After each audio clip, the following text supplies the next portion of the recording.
Oh, how long will it take? David was standing on the bus stop waiting for a bus that would drop him home after his night shift on a rainy day.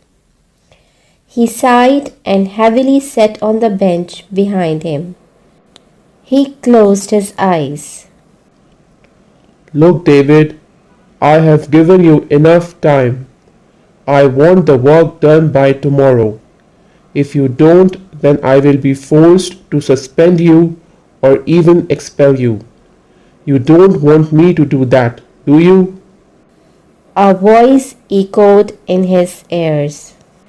4 days ago, David Executive had asked him to prepare a presentation based on the financial profits and losses of the company. He had not yet prepared it.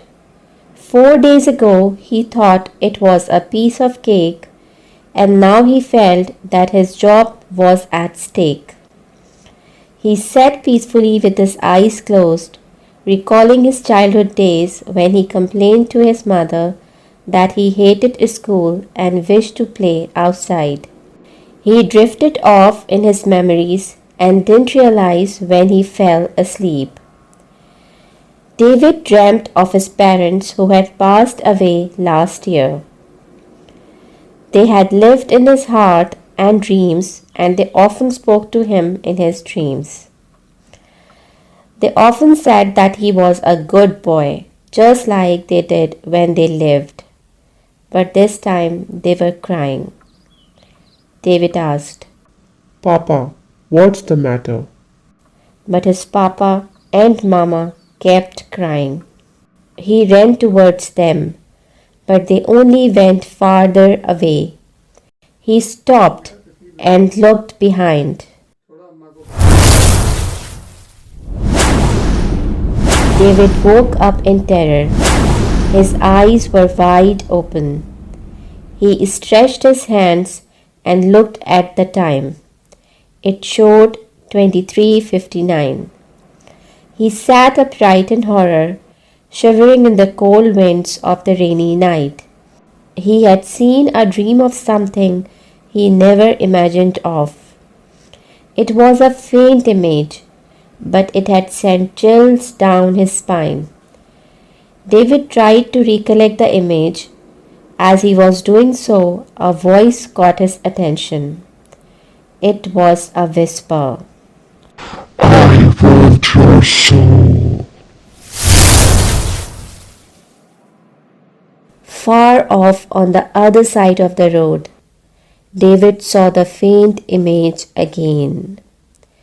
It was haunting him. He examined it from head to toe and let out a gasp in terror.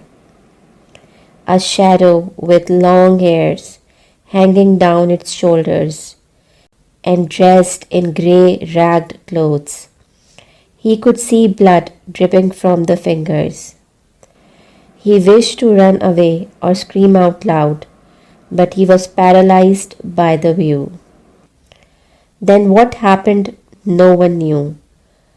A bolt of lightning struck from the sky with blinding light and a thunder so loud that could have damaged his eardrums. When David felt that the sound had faded away, he opened his eyes and was surprised to see the bus waiting for him to climb aboard. The road was remarkably dry, as if it never rained. Sir, please hurry up. We are behind schedule. The bus conductor said, bringing David out of his thoughts. David quickly climbed aboard, sat on the seat, and looked at its watch for time. It read 12 o'clock. Strange. A minute ago things were quite different, he thought. Perhaps I was just hallucinating. He calmed himself down and waited for his stop. The next day went as usual. David successfully submitted his work and came home early. He freshened up and began organizing his room.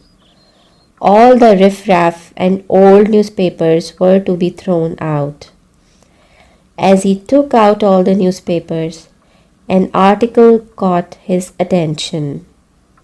A body was found dead opposite Road 22 bus stop. A 23 years old woman's body was claimed by the police on 17th June opposite the National Highway Road 22 bus stop. Reports tell us that there was a heavy rainfall accompanied by devastating thunder and lightning, and that it was around midnight that a bolt of lightning had struck exactly at the place where the body was found. The carcass was found burned with traces of dried blood on the finger. The identity of the deceased has not been identified. The person was probably wearing a white dress, however, this cannot be confirmed as the dress was burned and only grey ashes were found on it. David had his eyes wide open, with the newspaper article held in his hands.